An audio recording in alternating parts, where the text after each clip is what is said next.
رات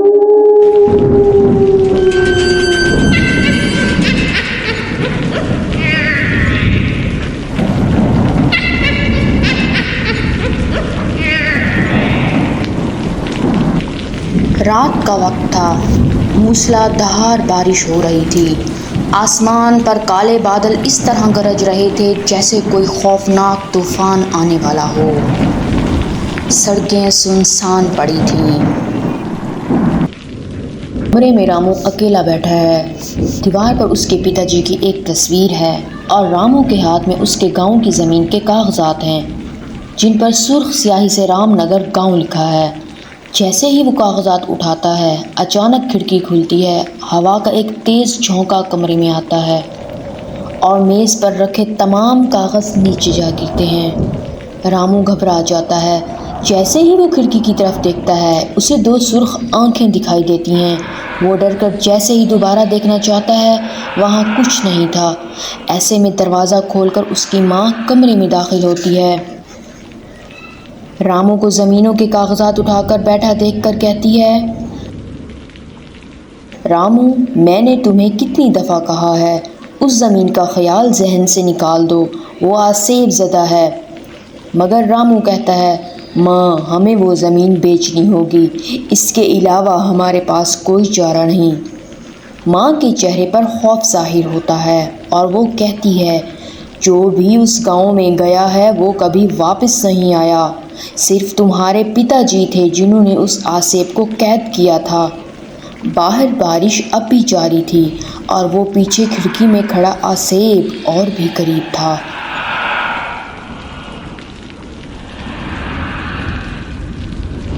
اگلی صبح رامو اپنے پتا جی کا پرانا صندوق کھولتا ہے۔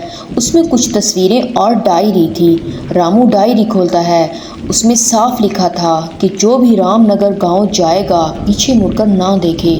اس ڈائری میں ایک تعویذ ہوتا ہے جس پر کچھ نقش کندہ ہوتے ہیں۔ رامو کی ماں تعویذ اٹھا کر کہتی ہے، یہ تمہارے پتا جی کا تعویذ ہے۔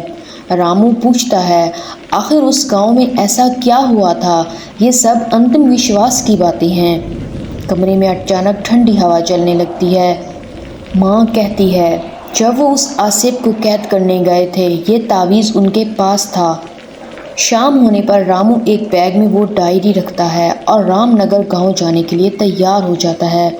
ماں اس کے گلے میں وہ تعویذ ڈال دیتی ہے اور کہتی ہے، اس تعویذ کو اپنے پاس رکھنا، اس تعویذ سے وہ آسیب تمہارا کچھ نہیں بگاڑ سکے گا۔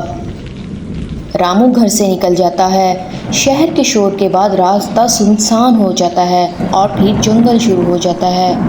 بارش اب بھی جاری تھی، بجلی چمک رہی تھی، دور کہیں خوفناک آوازیں آتی ہیں۔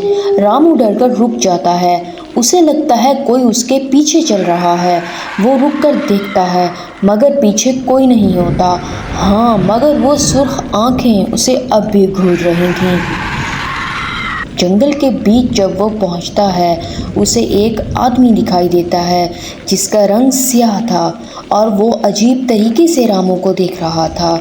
اچانک بولا، کیا تم رام نگر گاؤں جا رہے ہو؟ رامو حیران ہو کر پوچھتا ہے، ہاں، لیکن تمہیں کیسے پتا کہ میں رام نگر گاؤں جا رہا ہوں؟ وہ آدمی کہنے لگا، جو لوگ اس راستے پر جاتے ہیں انہیں میں دور سے پہچان لیتا ہوں۔ رامو نے کہا، مگر تم یہاں آدھی رات کو کیا کر رہے ہو؟ آدمی خوفناک آنکھوں سے رامو کو دیکھتا ہے اور کہتا ہے، اگر تم چاہو تو میں تمہیں رام نگر گاؤں لے جا سکتا ہوں۔ رامو کچھ دیر سوچتا ہے اور پھر ہاں کر دیتا ہے۔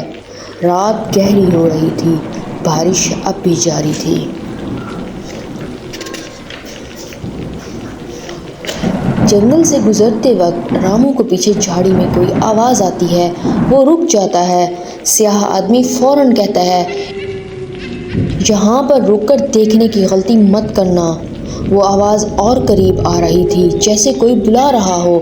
رامو ڈر جاتا ہے اور کہتا ہے، کوئی مشکل میں ہے، ہمیں اس کی مدد کرنی چاہیے۔ لیکن وہ آدمی غصے سے کہتا ہے، میں نے تمہیں کہا ہے نا، یہاں پر مت رکو، وہ انسان نہیں ہے، وہ آسیب ہے۔ اچانک درختوں کے درمیان وہ سرخ آنکھیں دوبارہ دکھائی دیتی ہیں۔ رامو کا سانس رک جاتا ہے۔